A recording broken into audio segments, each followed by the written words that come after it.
ಅದು ಮಾಡಿರ್ತಕ್ಕಂಥ ನಾನು ಉಸ್ತುವಾರಿ ಮಂತ್ರಿ ಇದ್ದಾಗ ಬಸವರಾಜ ಬೊಮ್ಮಾಯಿ ನೀರಾವರಿ ಮಂತ್ರಿ, ಜಗದೀಶ್ ಶೆಟ್ಟರ್ ಮುಖ್ಯಮಂತ್ರಿ ಇದ್ದಾಗ ಕೋರ್ಟ್ ಆಗಿದ್ದ ಕೇಸು ಮಾಡಿರ್ತಕ್ಕಂಥದ್ದು 2012 ಗೊತ್ತಿಲ್ಲ ನಿಮ್ಗೆಲ್ಲ ಜಿಲ್ಲೆ ಕೇಳಿ ತುಂಬ ಏನ್ ಬರ್ತಾವ ಪಾಸಿಟಿವ್ ಏನ್ ಬರ್ತಂದ್ರೆ ವೇಟ್ ಮಾಡೋದು. ನಮಗೇನು ಇದು ದಿವಸ ಕಾಯ್ತೀವಿ, ಇವತ್ತು ಒಂದು ದಿವಸ ಕಾಯಕ್ಕೆ ನನಗೆ ಗಡಬಡಿಲ್ಲ. ಅದಕ್ಕೆ ಒಂದು ಹೊಡಿ ನೀರು ಅಂದ್ರೆ ಬಂಗಾರ ಹಾಕತ್ತಾರಿಗೆಲ್ಲ ಕೂಡ ಸಿದ್ದೇಶ್ವರ ನಮಗೆ ಪಾದ ಬರೆದು ಅಡಿ ಮಾಡಿ ಮಾಡಕತ್ತೀವಿ ವಿನ ಅಧಿಕಾರ ಬರಬೇಕು ನೀವು ಮತ್ತೆ ನೋಟ್ ಹಾಕ್ತೀವಿ ತಿಳ್ಕೊಂಡು ಮಾಡಕತ್ತಿಲ್ಲ ಗೊತ್ತಿಲ್ಲ ನಿಮ್ಗೆಲ್ಲ. ಅದಕ್ಕೆ ಅವರಿಗೆ ಗೌರವ ಕೊಡುವಂತ ಆಗಬೇಕು. ಯಾರು ವಾಸ್ತವ ಮಾತಾಡ್ತಿಲ್ಲ ಆಗಬಾರ್ದು. ನಾನು ಹೋರಾಟದಾಗ ಎಲ್ಲಿನ ಮಾತಾಡಿಸ್ಕೊಟ್ಟಿಲ್ಲ, ಮತ್ತೆ ಎಲ್ಲ ಹೋರಾಟದಾಗ ಗೆದ್ದ ಮನೆಗೆ ಹೋಗಿ ಗೊತ್ತಿರಲಿ ನಿಮಗೆಲ್ಲ. ಕೆಳಗೆ ನಾನೇ ಮಾಡೀನಿ ಗೊತ್ತಿರಲಿ ನಿಮ್ಗೆ. 85 ಕಿಲೋಮೀಟರ್ ಕೆಳಗೆ ಮಾಡೀವಿ, ಈ ಕಡೆ 17 ಕಿಲೋಮೀಟರ್ ಮಾಡೀವಿ, ನೀರು ಬಿಟ್ಟಿವಿ, ಮತ್ತೆ ಸೋರ್ಸಿರಿ ನೀವು ಸೋರ್ಸೋದ್ರಾಗ ಪ್ರಶ್ನೆ ಇಲ್ಲ. ನಾವು ದೇವ್ರ ಮುಂದೆ ಲೆಕ್ಕ ಕೊಡ್ಬೇಕು. ನಾವು ಆ ದೇವ್ರ ಲೆಕ್ಕ ಕೊಡಕ್ಕೆ ಏನ್ ಮಾಡ್ಬೇಕು ಆ ಕೆಲಸ ನಾ ಮಾಡ್ತಿರ್ತೀನಿ. ಅದು ರೈತರ ಪರವಾಗಿ, ಜನರ ಪರವಾಗಿ. ನೀವು ಹೇಳ್ರಿ ಸಾಕಾರ ಬಿಡ್ರಿ, ಸಮಯ ಬಂದಾಗ ಮಾಡೋದು ನಮ್ಮ ಧರ್ಮ. ಮುಳವಾಡ ಏತ ನೀರಾವರಿಯ ಬಳುತಿ ಜಾಕಲ್ದಿಂದ 2 ಪಂಪ್ಗಳನ್ನು ಪ್ರಾರಂಭ ಮಾಡಿ ನೀರು ಹರಿತಕ್ಕಂಥ ದೃಶ್ಯವನ್ನು ನಾವು ನೋಡ್ಲಾಕತ್ತಿದ್ದೀವಿ. ಹೀಗಾಗಿ ಇದು ರೈತರ ಹೋರಾಟಕ್ಕೆ ಸಿಕ್ಕ ಜಯ ಅಂತ ಹೇಳಿದ್ರೆ ತಪ್ಪಾಗಲಿಕ್ಕಿಲ್ಲ. ನಮಸ್ಕಾರ, FM ನ್ಯೂಸ್ಗೆ ಸ್ವಾಗತ. ನಾನು ಭಾರ್ಗವಿ. ಇದೀಗ ಬಂದ ನ್ಯೂಸ್ ಅಪ್ಡೇಟ್. ಲಿಫ್ಟ್ ಇರಿಗೇಷನ್ಗಳ ಮೂಲಕ ನೀರು ಬಿಡಲು ಕೇವಲ ತಮಗೆ ಒಂದೇ ದಿನ ಮಾತ್ರ ಅವಕಾಶ, ಇಲ್ಲವಾದ್ರೆ ಉಗ್ರ ಹೋರಾಟ ಮಾಡಬೇಕಾಗುತ್ತದೆ ಎಂದು ಮನವಿ ಸಲ್ಲಿಸಿ ಗಡುವು ನೀಡಿದ ಹಿನ್ನೆಲೆಯಲ್ಲಿ ಕೆಬಿಜೆಎನ್ಎಲ್ ಅಧಿಕಾರಿಗಳು ಮನವಿಗೆ ಸ್ಪಂದಿಸಿ ಕೇವಲ ಅರ್ಧ ತಾಸಿನಲ್ಲೇ ಬಳುತಿ ಜಾಕ್ವೆಲ್ ಮೂಲಕ ನೀರು ಬಿಟ್ಟಿರುವುದರಿಂದ ಅಧಿಕಾರಿಗಳಿಗೆ ಮಾಜಿ ಸಚಿವ ಎಸ್ಕೆ ಬೆಳ್ಳುಬ್ಬಿ ಅಭಿನಂದನೆ ವ್ಯಕ್ತಪಡಿಸಿದರು. ಮಟ್ಟಿಹಾಳ ಕ್ರಾಸ್ ಹತ್ತಿರ ಸಾವಿರಾರು ರೈತರ ಸಮ್ಮುಖದಲ್ಲಿ ಕೆನಾಲ್ಗೆ ನೀರು ಬಿಡುವ ಸಲುವಾಗಿ ಕರೆದಿದ್ದ ರೈತರ ಸಭೆಯಲ್ಲಿ ಮಾಜಿ ಸಚಿವ ಎಸ್ಕೆ ಬೆಳ್ಳುಬ್ಬಿ ಕೇವಲ ಇವತ್ತು ಒಂದೇ ಒಂದು ದಿನ ಮಾತ್ರ ಅವಕಾಶ, ತಮಗೆ ಲಿಫ್ಟ್ ಇರಿಗೇಷನ್ಗಳ ಮೂಲಕ ನೀರು ಬಿಡಲು, ಇಲ್ಲವಾದರೆ ಉಗ್ರ ಹೋರಾಟ ಮಾಡಬೇಕಾಗುತ್ತದೆ. ಮಾಜಿ ಸಚಿವ ಎಸ್ಕೆ ಬೆಳ್ಳುಬ್ಬಿ ಗಡುವು ನೀಡಿ ಅಧಿಕಾರಿಗಳಿಗೆ ಮನವಿಯನ್ನ ಸಲ್ಲಿಸಿದ ಅರ್ಧ ಗಂಟೆಯಲ್ಲೇ ತಕ್ಷಣ ಅಧಿಕಾರಿಗಳು ಸ್ಪಂದಿಸಿ ಬಳುತಿ ಜಾಕ್ವೆಲ್ನಿಂದ ನೀರು ಬಿಟ್ಟಿರುವುದರಿಂದ ಅಧಿಕಾರಿಗಳಿಗೆ ಮಾಜಿ ಸಚಿವ ಎಸ್ಕೆ ಬೆಳ್ಳುಬ್ಬಿ ಅಭಿನಂದನೆ ಸಲ್ಲಿಸಿದರು. ಈ ಸಂದರ್ಭದಲ್ಲಿ ಸಾವಿರಾರು ರೈತರು ಉಪಸ್ಥಿತರಿದ್ದರು. ಅದಕ್ಕೆ ಯಾರು ದಯವಿಟ್ಟು ವಿನಂತಿ, ಯಾರೇ ಅಧಿಕಾರಿಗಳು ವೇದಿಕೆ ಬಂದ್ರು ಗೌರವ ಕೊಡ್ಬೇಕು. ನಮ್ಮ ಸಂಸ್ಕೃತಿ ನಾವು ಆಯ್ತಾ, ಅವ್ರಿಗೆ ಬೇರೆ ಅಲ್ಲ, ಅವರು ಇಲ್ಲ ರೈತರ ಮೇಲೆ ಹುಟ್ಟದವ್ರು ಇರ್ತಾರೆ. ಅದಕ್ಕೆ ಅವರಿಗೆ ಗೌರವ ಕೊಡುವಂತ ಆಗಬೇಕು. ಯಾರು ವಾಸ್ತವ ಮಾತಾಡ್ತಿಲ್ಲ ಆಗಬಾರ್ದು. ನಾನು ಹೋರಾಟದಾಗ ಎಲ್ಲಿನ ಮಾತಾಡಿಸ್ಕೊಟ್ಟಿಲ್ಲ, ಮತ್ತೆ ಎಲ್ಲ ಹೋರಾಟದಾಗ ಗೆದ್ದ ಮನೆಗೆ ಹೋಗಿ ಗೊತ್ತಿರಲಿ ನಿಮಗೆಲ್ಲ. ಗೆದ್ದ ಮನೆಗೆ ಹಾಗೆ ಹೋಗಿಲ್ಲ, ಅದು ನನ್ನ ಗಟ್ಟಿತನ ನಿಮ್ಗೆ ಗೊತ್ತಿರ್ಬೇಕು. ಆಗ್ಬಿಟ್ಟು ಒಳಗೆ MDFC ಒಂದು ವರ್ಷ ನಾಲ್ಕು ಕೂತೀನಿ ಪರಿಹಾರದ ಸಲುವಾಗಿ. 1 ವರ್ಷ 4 ಕೂತೀನಿ. ಇನ್ನೂ ಆ ಸಮಸ್ಯೆ ಪರಿಹಾರ ಆಗಿಲ್ಲ, ಗೊತ್ತಿರಲಿ ನಿಮಗೆ. ಇನ್ನೂ ಮುಳುಗಡೆ ಪರಿಹಾರದನ್ನ ಕೊಡಕ್ಕಾಗಲ್ಲ ಸರ್ಕಾರ. ಅವಾಗ ಎಷ್ಟು 15-16 ಕೂತೀನಿ, 1 ವರ್ಷ ಹಾಕ್ತೀನಿ. ಒಂದು ಕೇಸ್ ತಗೊಂಡಿಲ್ಲ. ಆದ್ರೆ ಸಮಸ್ಯೆ ಅವಾಗ ಹೇಳಿ ಯಾರು ತಿಳ್ಕೊಳ್ಳಿಲ್ಲ. ಇವತ್ತಿನ ಆ ಸಮಸ್ಯೆ ಜೀವಂತ ಇತ್ತು, ಜೀವಂತ ಇತ್ತು. ಅವಾಗ ತಗೊಂಡಿದ್ದ ವಿಷಯ ಅದು ಗೊತ್ತಿರಲಿ. ಬ್ರಿಡ್ಜಿನ ಸಲ 10 ವರ್ಷ ಕೂತೇವೆ, ಅಲ್ಲಿ ಒಂದು ಕೇಸ್ ತಗೊಂಡಿಲ್ಲ, ಒಂದು ಆಫೀಸ್ ಹಾಳಿ ಮಾಡಿಲ್ಲ, ಬ್ರಿಡ್ಜ್ ಮಾಡ್ಕೊಂಡು ಬಂದು ಹೋಗಿವಿ. ಯಾವುದೇ ವಿಷಯ ಇದ್ರು ಕೂಡ ಅದಕ್ಕೆ ಇದು ಒಂದು ನಮ್ಮ ಡ್ಯಾಮ್ ಕಟ್ಟಾಗ ಈ ನೀರಾವರಿ ನಾವು ಮಾಡಿ ಗೊತ್ತೈತೆ ನಿಮಗೆಲ್ಲ. ಈ ಕಂಬೋಗಿ ಮಂದಿ ಗೊತ್ತಿರ್ಬೇಕು. ಫಸ್ಟ್ ನೀವು ಆಶೀರ್ವಾದ ಮಾಡೋ ಕ್ಷೇತ್ರ ನಮಗೆ ಎತ್ಕೊಂಡ ಇತ್ತಲ್ಲ, ಆ ಕೆನಾಲ್ ಗೋಟೆ ಗದ್ದೆ ಆಗ್ತಾನೆ ಕೆನಾಲ್ ನಾನೇ ಮಾಡೀನಿ, ಗೊತ್ತಿರಲಿ ನಿಮ್ಗೆ. 85 ಕಿಲೋಮೀಟರ್ ಕೆನಾಲ್ ಮಾಡೀವಿ, ಈ ಕಡೆ 17 ಕಿಲೋಮೀಟರ್ ಮಾಡೀವಿ, ನೀರು ಬಿಟ್ಟಿವಿ, ಮತ್ತೆ ಸೋರ್ಸಿರಿ ನೀವು ಸೋರ್ಸೋದ್ರಾಗ ಪ್ರಶ್ನೆ ಇಲ್ಲ, ಸೋರ್ಸಿಲ್ಲ ಆಗಿಲ್ಲ ಪ್ರಶ್ನೆ ಇಲ್ಲ. ನೀವಂದ್ರೆ ನೀವಲ್ಲ. ಆದ್ರ ಮುಂದೆ 2012 ಮತ್ತೆ ಆರ್ಸ್ ಬಂದಾಗ ಮಸೂತಿಗೆ ಮತ್ತೆ ಮಾಡಿದ್ರು. 3ನೇ ಹಂತ ಕೋರ್ಟ್ ಆಗಿತ್ತು ಕೇಸ್. ಕೋರ್ಟ್ ಆಗಿದ್ರು ಅದಕ್ಕೆ ಬೊಮ್ಮಾಯಿ ಒಪ್ಪಿಸಿ 3ನೇ ಹಂತದ ಕೆಲಸ ಇವತ್ತೇನ್ರ ಜಿಲ್ಲೆ ಕೆರೆ ತುಂಬಿದ್ರೆ ಅದು ಮಾಡಿರ್ತಕ್ಕಂಥ ನಾನು ಉಸ್ತುವಾರಿ ಮಂತ್ರಿ ಇದ್ದಾಗ ಬಸವರಾಜ ಬೊಮ್ಮಾಯಿ ನೀರಾವರಿ ಮಂತ್ರಿ, ಜಗದೀಶ್ ಶೆಟ್ಟರ್ ಮುಖ್ಯಮಂತ್ರಿ ಇದ್ದಾಗ ಕೋರ್ಟ್ ಆಗಿದ್ದ ಕೇಸು ಮಾಡಿರ್ತಕ್ಕಂಥದ್ದು 2012 ಗೊತ್ತಿರಲಿ ನಿಮಗೆಲ್ಲ ಜಿಲ್ಲೆ ಕೆರೆ ತುಂಬಾಕತ್ತೇವೆ. ಅಂದ್ರೆ ಯಾವ್ದು ಹೇಳಿದ್ರೆ ಯಾವ್ದನ್ನು ಬಿಟ್ಟಿಲ್ಲ, ಬಿಟ್ಟು ಹೋಗುದಿಲ್ಲ, ಗೊತ್ತಿರಲಿ ನಿಮಗೆ. ಯಾಕಂದ್ರೆ ಮಟ್ಟಿ ಹೊಡೆದ್ರೆ ರಾಜಕೀಯ ಬೆಳೆದಿಲ್ಲ ನಾನು, ದೊಡ್ಡ ಶ್ರೀಮಂತ ಕಡೆ ಹುಟ್ಟಿಲ್ಲ ನಾನು. ಮಟ್ಟಿ ಹೊಡೆದು ನೀವು ಬಿತ್ತೀನಿ ಎಲ್ಲ ಗೊತ್ತಾಗ್ತಾನೆ. ಅದಕ್ಕೆ ಒಂದು ಹೊಡಿ ನೀರು ಅಂದ್ರೆ ಬಂಗಾರ ಹಾಕತ್ತಾರಿಗೆಲ್ಲ ಕೂಡ ಸಿದ್ದೇಶ್ವರ ನಮಗೆ ಪಾದ ಬರೆದು ಅಡಿ ಮಾಡಿ ಮಾಡಕತ್ತೀವಿ ವಿನ ಅಧಿಕಾರ ಬರಬೇಕು ನೀವು ಮತ್ತೆ ನೋಟ್ ಹಾಕ್ತೀವಿ ತಿಳ್ಕೊಂಡು ಮಾಡಕತ್ತಿಲ್ಲ, ಗೊತ್ತಿಲ್ಲ ನಿಮ್ಗೆಲ್ಲ. ನನ್ನ ಆತ್ಮ ಸಂತೋಷ ಆಗತ್ತೆ, ನಮ್ಮ ಖುಷಿ ಅಂತ ರೈತರು ಕಬ್ಬು ಬೆಳೆದ ಅವಕಾಶ ಎಳ್ಸಕತ್ತಾರೆ, ನನಗೆ ಖುಷಿ ಆಗತ್ತೆ. ಆ ಬ್ರಿಡ್ಜಿನ ಮ್ಯಾಗ ಫೋಟೋ ತಪ್ಪಂದ್ರೆ ಖುಷಿ ಆಗತ್ತೆ. ಅದೇ ಆನಂದ ಮತ್ತೇನೂ ಇಲ್ಲ. ಅಧಿಕಾರ ಚಿಂತೆ ಮಾಡುವ ಒಂದು ಸತ್ತೋಕೆ ಒಂದು ದಿವಸ ನಾವೆಲ್ಲ ಒಂದು ಸತ್ತೋಕಿವಿ. ನಾವು ಇದ್ದಾಗ ನಾವ್ ಏನ್ ಮಾಡಿದ್ವಿ, ದೇವ್ರ ಲೆಕ್ಕ ಕೊಡ್ಬೇಕು. ನಾವೆಲ್ಲ ಯಾರ ಮುಂದೆ ಲೆಕ್ಕ ಕೊಡ್ಬೇಕು? ನಾವು ದೇವ್ರ ಮುಂದೆ ಲೆಕ್ಕ ಕೊಡ್ಬೇಕು. ನಾವು ಆ ದೇವ್ರ ಲೆಕ್ಕ ಕೊಡಕ್ಕೆ ಏನ್ ಮಾಡ್ಬೇಕು ಆ ಕೆಲಸ ನಾ ಮಾಡ್ತಿರ್ತೀನಿ. ಅದು ರೈತರ ಪರವಾಗಿ, ಜನರ ಪರವಾಗಿ. ನೀವು ಹೇಳ್ರಿ ಸಾಕಾರ ಬಿಡ್ರಿ, ಸಮಯ ಬಂದಾಗ ಮಾಡೋದು ನಮ್ಮ ಧರ್ಮ. ನಿಮಗಿಂತ ಹೆಚ್ಚು ತಿಳಿತಿರ್ತಂದ್ರೆ ಜನರಿಗೆ ಉಪಯೋಗ ಆಗ್ಬೇಕಲ್ಲ. ನಾವು ತಿಳಿಸ್ಕೊಂಡು ಹೋಗ್ಬಿಟ್ಟು ಅಂದ್ರೆ ಚಲೋ ಜನ ಆಯುರ್ವೇದ ಔಷಧ ಗೊತ್ತಿರ್ತಾವ ಕೆಲವು ರೈತರಿಗೆ. ಅಂತ ಔಷಧ ಅಂದ್ರೆ ಒಬ್ಬ MD ಡಾಕ್ಟರ್ ಆರಾಮಕ್ಕಿರಾಗಿಲ್ಲ. ಅಂತ ಔಷಧಕ್ಕೆ ಜಡ್ಡು ಆರಾಮ ಮಾಡುವಂತ ನಾಟಿ ವೈದ್ಯರು ನಮ್ಮ ಹಳೆಯಾಗಿರ್ತಾರ. ಅವ ಯಾರಿಗೆ ಯಾರು ಸತ್ತು ಹೋಗ್ಬಿಟ್ಟಂದ್ರ ಎಷ್ಟು ಹಾನಿಯಾಗ ಸಮಾಜಕ್ಕೆ. ಅದಕ್ಕೆ ಈ ವಿಷಯ ನಮ್ಗೆ ಏನು ತಿಳಿದೈತೆ ಅಷ್ಟು ಈಗ ಹೋರಾಟ ಮಾಡುವಂಥದ್ದು. ಅದಕ್ಕೆ ನಾನು 9ನೇ ತಾರೀಕಿಗೆ ಮನವಿ ಕೊಟ್ಟಿದ್ದು ಗೊತ್ತಿರಲಿ ನಿಮಗೆ. ಇದು ಮುಂದೆ ಹಿಂಗೆ ಆಗಲ್ಲ ಗೊತ್ತಿದ್ದು ಕೊಟ್ಟಿದ್ದಾರು. ಮತ್ತೆ ಅಲ್ಲಿ ಪೂಜೆ ಮಾಡಿದ್ರು ಹರಿ ಬ್ರಿಡ್ಜ್ ಕಾಂತಿ ವರ್ಷ ಹರಿ ಬ್ರಿಡ್ಜ್ ನಮ್ಮ ಪ್ರೇರಣೆ ಅದು ಹೊಸ ಬ್ರಿಡ್ಜ್ ಮಾಡಕ್ಕೆ ಪ್ರೇರಣೆ ಇರ್ತಕ್ಕಂಥ. ನಾವು ಹೊಳಿ ದಂಡೆಗೆ ಇರ್ತಿದ್ದೆ 3 ತಿಂಗಳು ಹೊಳಿ ಬರೋವರೆಗೆ. ಜೂನ್ 22ಕ್ಕೆ ಕಾರಣಿ ಹೊಳಿ ಬಂದ ಮೇಲೆ ನಾವು ಮನೆಗೆ ಬರ್ತಿದ್ದೆ. ನಾನು ವಾಸ ಅಲ್ಲೇ ಇರ್ತಿತ್ತು 3-4 ತಿಂಗಳು. ದೀಪಾವಳಿ ಹೋದಂದ್ರೆ ಅಲ್ಲೇ ಇರುದ. ಹೈಸ್ಕೂಲ್ ಬರ್ಬೇಕಂದ್ರು ಮತ್ತೆ ಸಾಲಿಗೆ ಹೋಗಿದ್ದಿಲ್ಲ. ಟ್ಯೂಷನ್ ಕಟ್ಟರೆ ರಾತ್ರಿ ಬರ್ತಿದ್ದೆ. ಮತ್ತೆ ಅಲ್ಲಿ ಹೋಗಿ ಎತ್ಕೊಂಡು ಬೆಳೆಸ್ಕೊಂಡು ಅಲ್ಲೇ ಹೊಳದಂಡಿಗೆ ರಾವಣ ಅಂತ ಸಮೃದ್ಧಿ ನೋಡಿದವ್ರು ನಾವೆಲ್ಲ.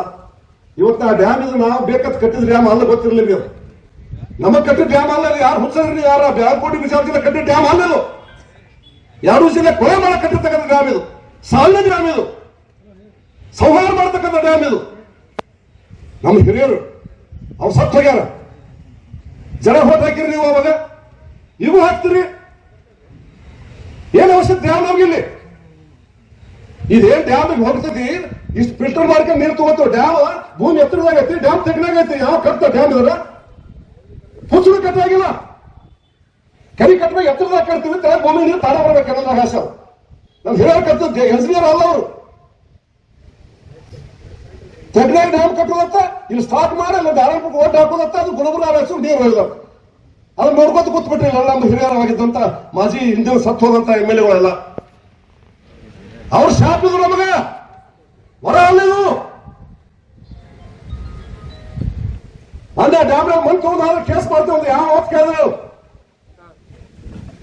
ಇದು ಮಣ್ಣು ತುಂಬು ಡ್ಯಾಮ್, ಇದು ನೀರು ತುಂಬು ಡ್ಯಾಮ್ ಅಲ್ಲಿದು. ಹರಿಚಂದ್ರಗಿರಿ ಎಷ್ಟು ಬಂದ್ ನೋಡ್ರಿ ಕೈ ಐತ್ರಿ ನೋಡ್ರು. ಹರಿಚಂದ್ರಗಿರಿ ಮಠ ಎಷ್ಟು ಬಂದ್ ನೋಡ್ರಿ ಕೈ ಐತ್ರಿ. ನೀವೇನ್ ನೋಡ್ತೀರಿ ನೋಡ್ಲ. ಹರಿದು ಅದು ಮುಚ್ಚತ್ತೀಗ ಮಣ್ಣು ತುಂಬೈತೀಗ. ಅಲ್ಲಿ ಮಣ್ಣು ತುಂಬೈ 90 ವರ್ಷ ನೀರು ಇರ್ತದೆ. ಮಲ್ಲೆ ಹೊಂಟದ್ದು ಇಷ್ಟು ವರ್ಷದಾಗ ಮಣ್ಣು ಇತ್ತು. ಅಷ್ಟು ನೀರು ಕಡಿಮೆ ಆಗ್ತ ನಮಗ. ವರ್ಷಕ್ಕೆ 1 ಮೀಟರ್ ಮಣ್ಣು ತುಂಬತದ. 1 ಮೀಟರ್ ನೀರು ಜಾಸ್ತಿ ಆಂಧ್ರ ಹೋಗದ. ತಿಳಿತು ಮಗ,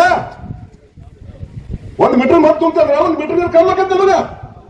ಆ ಮಣ್ಣು ಹಾಡ್ಬೇಕು, ನಾವಿಂದ ಹೊರಗಿನ ಮಣ್ಣು ಹಾಡ್ಬೇಕು ನಾವು. ಅದ್ರ ಮಾಡಿ ಬೇರೆ ಬಂದಿನ SP ಗೆ DC ಹೇಳಿ ಬಂದಿನ.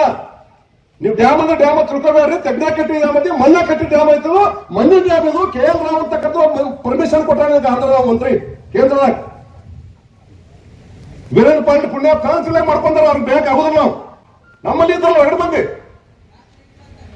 ಹುಡುಗನಿಯವ್ರ ಗುಂಪ, BM ಪಾಟೀಲ್ ಗುಂಪ, 2 ಗುಂಪಿದ್ದು ರಾಜಕಾರಣದಾಗ. ನಾವು ಸಣ್ಣ ಹುಡುಗರಿಂದ ಕೇಳ್ತಿದ್ದೆವು, ಏನ್ ಮಾಡಿ ಡ್ಯಾಮ್ ಕಟ್ಟಾಕ ಪರ್ಮಿಷನ್ ಯಾರು ಕೊಟ್ಟರು ನಿಮಗೆ? ಸತ್ಯಾಗ್ರಹ ಸುಮ್ ಇದ್ದುದ ತೋರಪ್ಪ. ಸಿದ್ದೇಶ್ವರ ಹೇಳಿದಾರ ಅವತ್ತೇ 2005 ಹೋರಾಟ ಮಾಡಿದ್ವಿ. ಅವತ್ತು 1 ಲಕ್ಷ ಗಟ್ಟಲೆ ಬಂದಿದ್ರು. ನೀವೆಲ್ಲ ಜಿಲ್ಲಾ ಬಂದ್ ಕರೆ ಕೊಟ್ಟಿದ್ದೀವಿ. ಅವಾಗ ಸ್ವಾಮಿಗಳು ಹೇಳಿದ್ರು ಇದು ಫುಟ್ಬಾಲ್ ಗ್ರೌಂಡ್ ಆಗೈತೆ. ಸಿದ್ದೇಶ್ವರ ಇದು ನೀರಿನ ಡ್ಯಾಮ್ ಅಲ್ಲ, ಮಣ್ಣಿನ ಡ್ಯಾಮ್. ಫುಟ್ಬಾಲ್ ಆಡ್ತೀರಿ ಮುಂದಂತಾರ ಅವ್ರು. ಇದ್ದಾರ ದಿವ್ಸ ಬಳಸ್ಕೊಡಪ್ಪ ಅಂತ ಹೇಳಿದಾರ ಅವ್ರು. ಆ ನೀರಿನವು ಸಿಯಾಗಿಲ್ಲ ಏನ್ ಪಾಪ ಮಾಡೇವ್ ನಾವು? ಈ ಡ್ಯಾಮಿನ ಚರಿತ್ರೆ ಗೊತ್ತಿಲ್ಲ. ಅವಾಗ ಕೇಂದ್ರ ಬಹಳ ಶಾಣೆ ಅಂತ ವೀರಪ್ಪ ಮುಖ್ಯಮಂತ್ರಿ ಆಗಿದ್ರು. ಅವಾಗ ಒಂದು ಸರ್ವೆ ಮಾಡಕ್ ಹಚ್ಚಿದ್ರು ಡ್ಯಾಮಿಗೆ. ಇದು ಡ್ಯಾಮ್ ಕಟ್ಟಾಕ್ ಕೊಡುದಿಲ್ಲ, ತೆಗ್ನಾಗಿದೆ ಅಂತ ಹೇಳಿದ್ರು ಅವರು. ಮಣ್ಣು ಬಿಡೋದು ಅಂತ ಹೇಳಿದ್ರು. ಮುಂದೆ ಅವ್ರು ಮುಖ್ಯಮಂತ್ರಿ ಆದ್ರು. ಮತ್ತೊಂದು ಮೀಟಿಂಗ್ ಕರೆದ್ರು. ನೀವು ಹೆಂಗ್ ಕಟ್ತಾರೋ ಗೊತ್ತಿಲ್ಲ, ಒಂದು ಡ್ಯಾಮ್ ಕಟ್ಟಬೇಕಿಲ್ಲ ಅಂದ್ಬಿಟ್ರು. ಅಂದ ಮತ್ತೊಂದು ಪ್ಲಾನ್ ತಯಾರ ಮಟ್ಟಿ ರಿಸರ್ವ್ ಆರ ನಾರಾಯಣಪುರದಿಂದ ಕೆರೆ ಅನ್ಬೋದು. ಅವರೇ ಮುಖ್ಯಮಂತ್ರಿ ಇದ್ರು, ಒಪ್ಪಿಗೆ ಕೊಟ್ಬಿಟ್ರು. ಆದ್ರೆ ನಾವು KL ರಾವ್ ನೀರಾವರಿ ಮಂತ್ರಿ ಇದ್ರು ಅವಾಗ ಕೇಂದ್ರದಾಗ. ಅವ ನೀರಾವರಿ ತಪ್ಪೇವ. ಅವಾಗ ಏನ್ ಬೇಕಾಗಿತ್ತು? ಸಾಗಲಿ ಬೆಳೆಸಂದ್ರೆ ಈ ಮರಿಕಟ್ಟು ಮಣ್ಣಾಗಿ ಹೊಳಿ ಹೇಳ್ತಿತ್ತು ಸಹ್ಯಾದ್ರಿ ಬೆಟ್ಟ ಹಿಡ್ಕೊಂಡು. ಆ ಮಣ್ಣಲ್ಲಿ ತಡೆಯಕ್ ಒಂದು ಗೋಡೆ ಬೇಕಾಗಿತ್ತು ಅವ್ರಿಗೆ. ನೀರು ತಡೆಯಕಲ್ಲ, ಬಂದ್ ಮಣ್ಣು ತಡೆಯಕ್ ಒಂದು ಗೋಡೆ ಬೇಕಾಗಿತ್ತು ಅವ್ರಿಗೆ. ಅದು ಕಣ್ಣು ಮುಚ್ಚಿ ಸಹಿ ಮಾಡ್ಬೇಕು KL ರಾವ್ ಡ್ಯಾಮಿಗೆ. ಈಗ ಮಣ್ಣಿನ ಡ್ಯಾಮ್, ನೀರಿನ ಡ್ಯಾಮ್ ಅಲ್ಲ. ಅದು ಎಷ್ಟು ದಿವಸ ಹೋಗತ್ತು, ಇನ್ನೊಂದು ತಿಳಿಮಾರಕತ್ತು ಏನು ಗೊತ್ತಿಲ್ಲ. ಆದ್ರೆ ಅಷ್ಟಕ್ಕೂ ನಾವು ನೀರು ಬರ್ಸಕ್ ಆಗುದಿಲ್ಲ ಅಂದ್ರೆ ಹೇಗೆ ಅದು? ಅದಕ್ಕೆ ಹುಡುಗರು ಹೇಳಿದ್ರು ನಾವು ನಿಮ್ ಡ್ಯಾಮ್ ತಗೊಂಡ್ ಹೋಗ್ಬೇಕ ನಾವು, ನೀವು ಹೊಲ ಬಿತ್ತೇವೆ ಅಂತ ಹೇಳಿದ್ರೆ ಅರ್ಥಪೂರ್ಣ ಐತೆ. ಅರ್ಥಪೂರ್ಣ ಐತೆ ಅಂತ ಅವ್ರಿಗೆ ಅಲ್ಲಿ ಬೆಳಿ. ಅವ್ರಿಗೆ ಬೆಳಿ ಹಾಕಿದ್ರೆ 10 ಸಲ ಕೊಯ್ತಿದ್ದೀವಿ ನಾವು. ಬ್ಯಾಸಿಗೆ ಒಳಗೆ ಕೆಟ್ಟ ಬ್ಯಾಸಿಗೆ ಕೋರಿ 15 ದಿವಸ ಮತ್ತೆ ಸಿಗ್ತಿತ್ತವ. ಹುಲ್ಲ, ಸಿರ್ಕಪ್ಪಿ, ಜೀಲಿ ಕೋಲ್ ಅಂತ ದಿವಸ ಮುಂದೆ ಹೋಗಿ ನೀರು ಹಸುತ್ತಿಲ್ಲ, ನೀರು ಹಸಾಗಿಲ್ಲ ಏನು. ಬರೀ ಹೊಳೆ ತಾವಿಗೆ ಬೇಳಿ ಮೇವು ಚಿಗಿತ್ ಬಿಟ್ಟಿರ್ತಾವ. ದೇವರು ಕೊಟ್ಟು ವರ ಅದು ಕೇಳ್ಕೊಂಡ್ಬಿಟ್ಟೇವ್ ನಾವೆಲ್ಲ ಕೂಡ. ನಾವು 9ನೇ ತಾರೀಕಿಗೆ ಮನವಿ ಕೊಟ್ಟಿನಿ. ಯಾರು ನೀರಾವರಿ ಮಂತ್ರಿ ಆಗ್ಯಾರ ರಾಮಲಿಂಗ ರೆಡ್ಡಿ ಅವ್ರಿಗೆ ಕೊಟ್ಟಿದ್ದೆ. ಅದ್ರ ಪೋಸ್ಟಿಂಗ್ ಕಳಿಸಿ ನಾನು ಹೋಗಕ್ ಆಗಿಲ್ಲ ಬೆಂಗಳೂರಿಗೆ. ಇಂಥದಕ್ಕೆಲ್ಲ ಹೋಗಕ್ ಆಗೋದಿಲ್ಲ. ಆಲ್ಮಟ್ಟಿ ಹೋಗಿ ಚೀಫ್ ಇಂಜಿನಿಯರ್ ಕೊಟ್ಟಿನಿ, MD ಅವ್ರು ಕೊಟ್ಟಿನಿ, ನಿಮ್ದು ಮಾಡಿ DC ಅವ್ರಿಗೂ ನಮ್ಮ ಅಧ್ಯಕ್ಷರು ನಾವು ಕೊಟ್ಟು ಬಂದೇವಿ, ಹೇಳಿ ಬಂದೇವಿ. ಇಂದ ಉತ್ತರಲ್ಲ ಪತ್ರಲ್ಲ ಎಲ್ಲೇ ಹೋಗ್ತಾವಣ, ಎಲ್ಲಿದಾವಣ ಸಭೆಗೆ ಒಂದು ಮಿತಿ ಇರ್ತದೆ. ನಾವು ಹೋಮ್ ರಾಜಕಾರಣ ಎಲ್ಲ ಗೊತ್ತಿರಲಿ ಇವಾಗ. ಇಟ್ಟೊತ್ತಲ್ಲಿ ಹೇಳಿದೆ, ಇಷ್ಟು ಹೋರಾಟ ಮಾಡಿದ್ರೆ ಕೇಸ್ ತಗೊಂಡಿಲ್ಲ, ಸಾರ್ವಜನಿಕ ಆಸ್ತಿ ಪಾಸ್ತಿ ಹಾನಿ ಮಾಡಿಲ್ಲ, ಒಬ್ಬ ಪೊಲೀಸ್ ಹಿಡ್ಕೊಂಡು ಪ್ಯೂ ಹಿಡ್ಕೊಂಡು ಅನ್ಸಿ ಹೇಳ್ತಾನೆ, ಯಾರಿಗೂ ದೋ ನಂಬರ್ ಮಾತಾಡಿಲ್ಲ, ಯಾಕೆ ಮಾತಾಡಿಲ್ಲ ನಾವು ಗೊತ್ತಿರಲಿ, ಇನ್ನೂ ಮಾತಾಡಂಗಿಲ್ಲ. ಆದ್ರೆ ನಮ್ ಬೇಡಿಕೆ ಬಿಟ್ಟು ಮನೆಗೆ ಹೋಗೋದಿಲ್ಲ. ದಮ್ಮಿದ್ರೆ ನೋಡ್ರಿ ಬೇಕಾದ್ರೆ ಸರ್ಕಾರ ಕೇಳ್ತೇನೆ ನಾನು.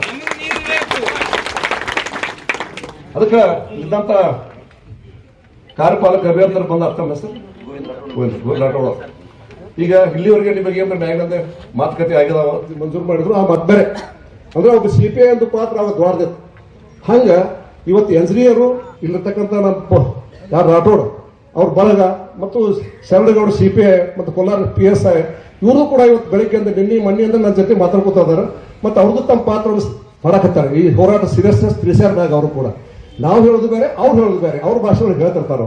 ಅದಕ್ಕೆ ಎಲ್ಲದ ಒಟ್ಟಾರೆ ಪರಿಣಾಮವಾಗಿ ಇವತ್ತು RC ಅವರಾಗಿ ಒಂದು ಅರ್ಧ ಗಂಟೆ ಒಳಗೆ ನಾ ಫೋನ್ ಮಾಡಿ ಬಂದೊಳಗೆ ಹೊಳ್ಳಿ ಇವ್ರಿಗೆ ಮೆಸೇಜ್ ಕೊಟ್ಟಾರ ಅವರು. ಈಗಾಗಲೇ ಬಳುತಿ ಪಂಪ್ ಚಾಲು ಆಗೈತಿ, ಚಾಲುವಾಗಿ ಹನುಮಾಪುರ ಪಂಪಿಗೆ ನೀರು ಬರಲಾಕತೈತಿ. ಭಾಳ ಆದ್ರೆ ಒಂದು 4 ತಾಸ್ನಾಗ ಒಂದು 5 ತಾಸು ತಗೋತೈತೆ. ಅವ್ರು ತಗೊಂಡ್ಕೊಂಡು ಹನುಮಾಪುರ ಚಾಲುವಾಗಿ ಈ ಕಡೆ 85 ಕಿಲೋಮೀಟರ್, ಆ ಕಡೆ 17 ಕಿಲೋಮೀಟರ್, ಮಲ್ಲೆ ಹಂತದ್ದೇನು 30 ಹೆಕ್ಟರ್ ಐತಿ. ಇನ್ನು 6 ತಾಸ್ನಾಗ ಆ ಪಂಪು ಚಾಲೂ ಆಗ್ತಾವ. ಮಸೂತಿ ಜಾಗದಲ್ಲಿ ಅಂತಲ ಅದು ಸ್ವಲ್ಪ ಲೇಟ್ ಆಕತ್ತೆ, ಅಂದ್ರೆ ನೀರು ತುಂಬ್ಕೊಂಡು ಹೋಗ್ಬೇಕಲ್ಲ ಅದಕ್ಕೆ ಅದೊಂದು ಸ್ವಲ್ಪ 1 ದಿವಸ 2 ದಿವಸ ಅದು ಚಾಲೂ ಆಕತ್ತೆ. ಅಂದ್ರೆ ಒಟ್ಟಾರೆ ನಾವೇನು ಬರ್ತಕ್ಕಂಥ ಈಗ ಆಲ್ಮಟ್ಟಿ ಎಡ ಮತ್ತು ಬಲ ಅಂತ ಹೇಳಿ ಅವು ಸಹಿತ ಆ ನಿಡಗುಂದಿಯಿಂದ ಮುದ್ದೇಬೇಳ ಹೋಗ್ತಕ್ಕಂಥದ್ದು, ಆಚೆ ಕಡೆ ರಾಂಪುರ ಮತ್ತು ಯಾರ ತಿಮ್ಮಾಪುರ ಆ ಕಡೆ ಹೋಗ್ತಕ್ಕಂಥ ಕಡೆಗಳು ಅವು ಚಾಲೂ ಆಕ. ಒಟ್ಟಾರೆ ನಮ್ದು ಏನ್ ಡಿಮಾಂಡ್ ಇತ್ತು, ಆಲ್ಮಟ್ಟಿ ಯೋಜನೆಯಲ್ಲಿ ಬರ್ತಕ್ಕಂಥ ವಿಜಯಪುರ ಮತ್ತು ಬಾಗಲಕೋಟೆ ಜಿಲ್ಲೆಯ ಲಿಫ್ಟ್ ಇರಿಗೇಷನ್ಗಳನ್ನ ಚಾಲೂ ಮಾಡಬೇಕು ಅಂತಕ್ಕಂಥ ಬೇಡಿಕೆ ಇಟ್ಟಿದ್ದೀವಿ. ಆ ಎಲ್ಲ ಬೇಡಿಕೆಗಳನ್ನ ಸರ್ಕಾರ ಮತ್ತು ಸಂಬಂಧಪಟ್ಟ ಅಧಿಕಾರಿಗಳು ಗ್ರೀನ್ ಸಿಗ್ನಲ್ ತೋರಿಸಾರ ನಿಮ್ಮ ಹೋರಾಟ ಯಶಸ್ವಿಯಾಗಲಿ ಅಂತಕ್ಕಂಥ ಮಾತನ್ನ ಹಾಗೆ ವೇದಿಕೆ ಕರೆದ CPI ಅವ್ರನ್ನ, ಪೊಲೀಸ್ ಡಿಪಾರ್ಟ್ಮೆಂಟ್, ಇರಿಗೇಷನ್ ಡಿಪಾರ್ಟ್ಮೆಂಟ್ ಅವರಿಗೆ ಒಂದು ಧನ್ಯವಾದಗಳು ಹೇಳೋಣ. ಹಾರ ಇದ್ರೆ ಹಾಕ್ತಿದ್ದೆವು, ಹಾರ ಇಲ್ಲಿ ಇದ್ರ ತರಿಸ್ರಿ, ಇಲ್ಲ ನಮ್ಮ ಗಾಡಿಯಾಗಿರ್ಬೇಕು ತಗೊಂಬರ್ರಿ. ನೀವು ಅದನ್ನ ನೀರು ಪೂಜೆ ಮಾಡಿ ಹಾಕಿವ ಅಂದ್ರೆ ಇನ್ನೊಂದು 4 ತಾಸು ನಿಂದಿರ್ಬೇಕು. ಈ ಬೌತಿ ನೋಡ್ಬರ್ಬೋದು ಹೋಗಿ ನೀವು ಚಾಲುವಾಗಿ ಹನುಮಾಪುರ ಬರಾಕತೈತಿ ಅದು. ಅಲ್ಲಿ ಬರಾಕತೈತಿ ಅದು. ಇನ್ನು ಮುಂದೆ ಹನುಮಾಪುರ ತುಂಬಿತಂದ್ರೆ ಅದು ಬ್ಯಾಗ್ ಪಂಪಾಗಿ ನಿಮ್ಮ ಕೆಳಗೆ ಬೀಳ್ತೈತಿ. ಪೂರ ನೋಡ್ಕೊಂಡು ಅವ್ರು ಬಂದು ಹಾಕಿದ್ರು. ನೀರಿಗೆ ಪೂಜೆ ಮಾಡೇ ಹೋಗ್ರಿ. ಯಶಸ್ವಿ ಮನೆತ್ತಿನ ಮಾಸ್ ನಮಗ ಬಸವಣ್ಣ ವರ ನಮಗ್ ಕೊಟ್ಟಾನ, ಕೃಷ್ಣ ಮಾತೆ ವರ ಕೊಟ್ಟಾನ ನಮಗ. ಕೃಷ್ಣ ಎಲ್ಲ ಕೊಯ್ಲ ಗಾಯತ್ರಿ ಸಾವಿತ್ರಿ ಪಂಚಗಂಗಾ ನದಿಗೆ ಪೂಜಾ ಹೊಕ್ಕಿವಿ. ಆ ಪೂಜೆ ಫಲ ಇವತ್ತು ನಮ್ಗೆ ಕಟ್ಟೈತಿ ಅಂತಕ್ಕಂಥ ಮಾತನ್ನು ಹೇಳ್ತಾ ಜುಲೈ 29ಕ್ಕೆ ಮಹಾಬಲೇಶ್ವರ ಪೂಜಾ ಹೊಕ್ಕಿವಿ. ನೀವು ಅಷ್ಟ ಅಲ್ಲ, ಇನ್ನಷ್ಟು ಮನೆಯಾಗಿ ನೀರು ಬರ್ಲಕ್ ಬೇಡ್ಕೊಳ್ಳೋ ಸಲುವಾಗಿ ನೀವೆಲ್ಲ ದೊಡ್ಡ ಸಂಖ್ಯೆ ಒಳಗೆ ಮಹಾಬಲೇಶ್ವರಕ್ಕೆ ಯಾವ ಹುಣ್ಣಿ ಅದು ಕಳ್ಳಿಗಾರ ಹುಣ್ಣಿಗೆ ಹೋಗ್ಬೇಕಂದ್ರೆ 28ನೇ ತಾರೀಕಿಗೆ ಇಲ್ಲಿ ಬಿಡ್ಬೇಕು. ನಿಮ್ದೆಲ್ಲ ಸ್ವಂತ ಖರ್ಚು ಬಂದು ಹಾಕಿರ್ಕೊಂಡ್ರೆ ತಿಳ್ಕೊಳಕ್ ಹೋಗ್ಬೇಕು ಅಂತ ಕೇಳಿಲ್ಲ.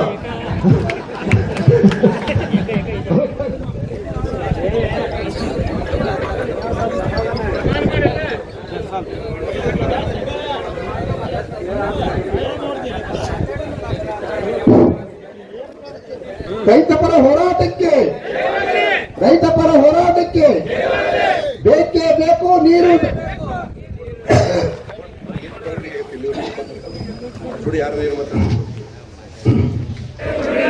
ಕೃಷ್ಣಾ ನದಿಯ ನೀರನ್ನು ಏಕ ನೀರಾವರಿ ಕಾಲುವೆಗಳಿಗೆ, ರೈತರ ಹೋರಾಟಕ್ಕೆ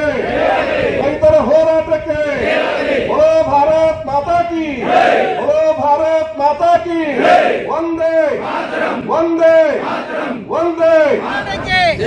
ರೈತರ ಮಗ ಎಸ್ ಕೆ ಬಳುಬಿ ಅವರಿಗೆ, ಮಗ ಎಸ್ ಕೆ ಬಳುಬಿ ಅವರಿಗೆ, ಹೋರಾಟಕ್ಕೆ, ರೈತರ ಹೋರಾಟಕ್ಕೆ.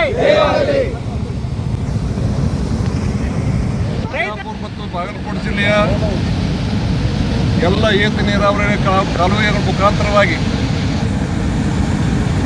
ಈ ದಿವಸ ನೀರನ್ನು ಹರಿಸಬೇಕು ಅಂತಕ್ಕಂಥ ಬೇಡಿಕೆಯನ್ನು ಇಟ್ಟುಕೊಂಡ ಬೆಳಗ್ಗೆ ವಿಜಯಪುರ ಮತ್ತು ಬಾಗಲಕೋಟೆ ಜಿಲ್ಲೆಯ ರೈತರೊಂದಿಗೆ ಆಲಮಟ್ಟಿ ಪಟ್ಯಾಳ ಕ್ರಾಸ್ನಲ್ಲಿರ್ತಕ್ಕಂಥ ಕಾರ್ಯಪಾಲಕ ಅಭಿಯಂತರ ಕಚೇರಿ ಎದುರುಗಡೆ 11 ಗಂಟೆಗೆ ಪ್ರಾರಂಭವಾಗಿರ್ತಕ್ಕಂಥ ಹೋರಾಟ ಸರ್ಕಾರದ ಗಮನವನ್ನು ಸೆಳೆದ, ನೀರಾವರಿ ಇಲಾಖೆಯ ಗಮನವನ್ನು ಸೆಳೆದ, ಬೆಳಗಾವಿಯ ಪ್ರಾದೇಶಿಕ ಆಯುಕ್ತರ ಗಮನವನ್ನು ಸೆಳೆದ ಮುಖಾಂತರವಾಗಿ ಇವತ್ತು ಮುಳವಾಡ ಏತ ನೀರಾವರಿಯ ಪಳುತಿ ಜಾಕವನದಿಂದ 2 ಪಂಪ್ಗಳನ್ನು ಪ್ರಾರಂಭ ಮಾಡಿ ನೀರು ಹರಿತಕ್ಕಂಥ ದೃಶ್ಯವನ್ನು ನಾವು ನೋಡ್ಲಾಕತ್ತಿದ್ದೀವಿ. ಹೀಗಾಗಿ ಇದು ರೈತರ ಹೋರಾಟಕ್ಕೆ ಸಿಕ್ಕ ಜಯ ಅಂತ ಹೇಳಿದ್ರೆ ತಪ್ಪಾಗಲಿಕ್ಕಿಲ್ಲ. ಹಂತ ಹಂತವಾಗಿ ಇವತ್ತು ನಿಡಗುಂದಿಯ ಎಡ ಮತ್ತು ಬಲ ಇರಬಹುದು, ಆಲಮಟ್ಟಿಯ ಎಡ ಮತ್ತು ಬಲ ಇರಬಹುದು, ಚಿಬ್ಬಲಗಿ ಇರಬಹುದು, ಹಾಗೆಯೇ ಬಾಗಲಕೋಟೆ ಜಿಲ್ಲೆ ಹರಕಲ್ಲ, ಮರೋಳ, ಬೀಳಗಿ, ಸ್ವರ್ಣ ಇರಬಹುದು, ಏನು 2 ಜಿಲ್ಲೆ ಏತ ನೀರಾವರಿಗಳು ಬರ್ತಾವೆ ಅವೆಲ್ಲ ಪಂಪ್ಗಳು ಇವತ್ತು ಪ್ರಾರಂಭ ಆಗ್ತಕ್ಕಂಥ ಕೆಲಸವನ್ನು ನೀರಾವರಿ ಇಲಾಖೆ ಪ್ರಾರಂಭ ಮಾಡಿರ್ತಕ್ಕಂಥದ್ದು. ಅವರಿಗೆ ಧನ್ಯವಾದಗಳನ್ನು ಹೇಳಕ್ಕೆ ಬಯಸ್ತೀವಿ. ಹಾಗೆಯೇ ವಿಜಯಪುರ ಜಿಲ್ಲಾಧಿಕಾರಿಗಳಿಗೆ ಮತ್ತು ಬೆಳಗಾವಿಯ ಪ್ರಾದೇಶಿಕ ಆಯುಕ್ತರಿಗೆ ಮತ್ತು ಸಂಬಂಧಪಟ್ಟ ಎಲ್ಲ ಸಿಬ್ಬಂದಿಗಳಿಗೆ ಕೂಡ ನಾನು ಧನ್ಯವಾದ ಹೇಳ್ತೀನಿ. ಅದರ ಜೊತೆಗೆ ಈ ಒಂದು ಹೋರಾಟದ ಕರೆ ಕೊಟ್ಟಾಗ ಹೋಗೊಟ್ಟು ಸಾವಿರಾರು ಸಂಖ್ಯೆಯಲ್ಲಿ ಬಂದಂಥ ಮಾನ್ಯ ನಮ್ಮ ಭಕ್ತ ರೈತ ಬಂಧು ಭಗಿನಿಯರು ದೊಡ್ಡ ಸಂಖ್ಯೆಯಲ್ಲಿ ಬಂದು ಬೆಂಬಲವನ್ನು ಕೊಟ್ಟಿದ್ದಕ್ಕಾಗಿ ಎಲ್ಲರಿಗಿಂತ ಮಿಗಿಲಾಗಿ ಎಲ್ಲ ರೈತ ಸಮೂಹಕ್ಕೆ ಕೂಡ ನಾನು ಕೋಟಿ ನಮನಗಳನ್ನು ಹೇಳಿ ಬಯಸ್ತೀನಿ. ಈ ಒಂದು ಇವತ್ತು ನೀರು ನೋಡ್ತಕ್ಕಂಥ ಸಂದರ್ಭ, ಯಾಕಂದ್ರೆ ಮಳೆ ಹೋಗೈತಿ. ಇವತ್ತು ಇದೊಂದು ನೀರು ಅಂತಕ್ಕಂಥ ಅಮೃತ, ಇವತ್ತು ನಮ್ಮ ಕಾಂತಕ್ಕ ಕೃಷ್ಣ ಮಾತೆಯ ನೀರು ಅಂದರೆ ಅಮೃತ ಸಮಾನ. ಆ ನೀರನ್ನು ನೋಡಿದಾಗ ಎಲ್ಲರಿಗೂ ಒಂದು ಖುಷಿ ಆಗ್ಯದ, ಹಸಿವಾಯ್ದು ಹೊಟ್ಟೆ ತುಂಬಿದಂಥ ಸಂತೋಷ ಆಗೈತಿ. ಎಲ್ಲರಿಗೂ ಕೂಡ ಒಂದು ಹಂಡೆ ಹಾಲು ಕೊಡುವಂಥ ಸಂತೋಷ ನಮ್ಮ ರೈತರಿಗೆ ಆಗೈತಿ. ಇದಕ್ಕಿಂತ ದೊಡ್ಡ ಸಂತೋಷ ಬಂದ ಜೀವನದಲ್ಲಿ ಏನೂ ಇಲ್ಲ ಅಂತಕ್ಕಂಥ ಮಾತನ್ನು ಹೇಳಿ ಮತ್ತೊಮ್ಮೆ ಪರೋಕ್ಷವಾಗಿ ಅಪರೋಕ್ಷವಾಗಿ ಈ ಹೋರಾಟಕ್ಕೆ ಬೆಂಬಲವನ್ನು ಕೊಟ್ಟಿರ್ತಕ್ಕಂಥ ಮಾಧ್ಯಮದ ಸ್ನೇಹಿತರಿರ್ಬೋದು, ಅವರು ಕೂಡ ನಮಗೆ ಸಹಾಯ ಮಾಡಿದ್ದಾರೆ. 9ನೇ ತಾರೀಕಿನಿಂದ ಅವ್ಯಾಹತವಾಗಿ ಒಂದು ಈ ಕೆಲಸ ನಾವು ತೊಡಗಿಕೊಂಡಿದ್ದೀವಿ. ಅದಕ್ಕೆ ಇವತ್ತು ಯಶಸ್ಸು ಸಿಕ್ಕಿದ್ದಕ್ಕಾಗಿ ಆ ಕೃಷ್ಣ ಮಾತೆಗೆ ಮತ್ತೊಮ್ಮೆ ಕೋಟಿ ನಮನಗಳನ್ನು ಹೇಳಿಕೆ ಬಯಸ್ತೀವಿ. ರೈತರ ಹೋರಾಟಕ್ಕೆ ರೈತ ನಾಯಕ ಎಸ್ ಕೆ ಬಳುಬೆ ಅವರಿಗೆ, ರೈತ ನಾಯಕ ಎಸ್ ಕೆ ಬಳುಬೆ ಅವರಿಗೆ.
ಐತಿಹಾಸಿಕ ನಗರ ತಾಳಿಕೋಟೆಯಲ್ಲಿ ಶ್ರೀ ಗ್ರಾಮ ದೇವತೆ ದ್ಯಾಮವ್ವಾದೇವಿ ಜಾತ್ರಾ ಮಹೋತ್ಸವ ಶ್ರೀ ಖಾಸ್ಗತೇಶ್ವರ ಮಠದ ಅಜ್ಜನ ಜಾತ್ರೆಯ ಅಂಗವಾಗಿ ಐತಿಹಾಸಿಕ ನಗರ ತಾಳಿಕೋಟೆಯಲ್ಲಿ ವಿಶಾಲ್ ಸೈಕಲ್ ಮಾಲ್ ವಿಜಯಪುರ ಇವರು ಸೈಕಲ್ ಮಾರಾಟ ಮಳಿಗೆಯನ್ನ ಪ್ರಾರಂಭಿಸಿದ್ದಾರೆ. ವಿಶಾಲ್ ಸೈಕಲ್ ಮಾರಾಟ ಮಳಿಗೆಯಲ್ಲಿ ಮಕ್ಕಳಿಗೆ, ಹದಿಹರೆಯದವರಿಗೆ ಮತ್ತು ವಯಸ್ಕರಿಗೆ ಬೇಕಾದ gear cycle, high speed cycle, double ಡಿಸ್ ಸೈಕಲ್ ಹಾಗೂ ಮಹಿಳೆಯರಿಗೆ ಸೇರಿದಂತೆ ಇನ್ನು ವಿವಿಧ ಬಗೆಯ ಹಲವು ಸೈಕಲ್ಗಳು ಕೈಗೆಟಕುವ ಬೆಲೆಯಲ್ಲಿ ಸಿಗುತ್ತವೆ. ಹಾಗೆ ಮಕ್ಕಳಿಗೆ ಕಲಿಯಲು ಅನುಕೂಲವಾಗುವ ಸಪೋರ್ಟಿಂಗ್ ವೀಲ್ಸ್, ಟ್ರೈಸಿಲ್ ವಾಕರ್ಸ್ ಹೊಂದಿರುವ ಸೈಕಲ್ಗಳು, ದೈನಂದಿನ ಓಡಾಟ, ಶಾಲೆ, ಕಾಲೇಜುಗಳಿಗೆ ಹೋಗಲು ಬಳಸುವ ಜನಪ್ರಿಯ ಬ್ರ್ಯಾಂಡ್ಗಳ ಸೈಕಲ್ಗಳು, ಸುಲಭವಾಗಿ ಹತ್ತಿ ಇಳಿಯಲು ಅನುಕೂಲವಾಗುವಂತೆ ವಿಶೇಷ ಪ್ರೇಮ ವಿನ್ಯಾಸವನ್ನ ಹೊಂದಿರುವ ಸೈಕಲ್ಗಳು ತಾಳಿಕೋಟೆ ಪಟ್ಟಣದಲ್ಲಿ ಪ್ರಾರಂಭಿಸಿರುವ ವಿಶಾಲ್ ಸೈಕಲ್ ಮಾಲ್ನಲ್ಲಿ ಲಭ್ಯವಿರುತ್ತವೆ ಮತ್ತು ಇತರೆ ಆಟಿಕೆಗಳು ಸಹ ಯೋಗ್ಯ ಬೆಲೆಯಲ್ಲಿ ಲಭ್ಯವಿರುತ್ತವೆ. ಈ ಎಲ್ಲಾ ಅವಕಾಶ ತಾಳಿಕೋಟೆ ಪಟ್ಟಣ ಸೇರಿದಂತೆ ಸುತ್ತಮುತ್ತಲಿನ ಹಳ್ಳಿಗಳ ಜನತೆಗೆ ಕೇವಲ ಒಂದೇ ಒಂದು ವಾರ ಮಾತ್ರ ಈ ಮಳಿಗೆ ತಾಳಿಕೋಟೆ ಪಟ್ಟಣದಲ್ಲಿ ಲಭ್ಯವಿರುತ್ತದೆ. ಬನ್ನಿ ಇಂದೇ ಭೇಟಿ ನೀಡಿ. ಶ್ರೀ ಖಾಸ್ಗತೇಶ್ವರ ಕಾಲೇಜು ಎದುರಿಗೆ, ಬಾಟಾ ಬ್ರ್ಯಾಂಡ್ ಹತ್ತಿರ, ಮೇನ್ ರೋಡ್, ತಾಳಿಕೋಟೆ. ಹೆಚ್ಚಿನ ಮಾಹಿತಿಗಾಗಿ ಸಂಪರ್ಕಿಸಿ. Mobile number 9845182795.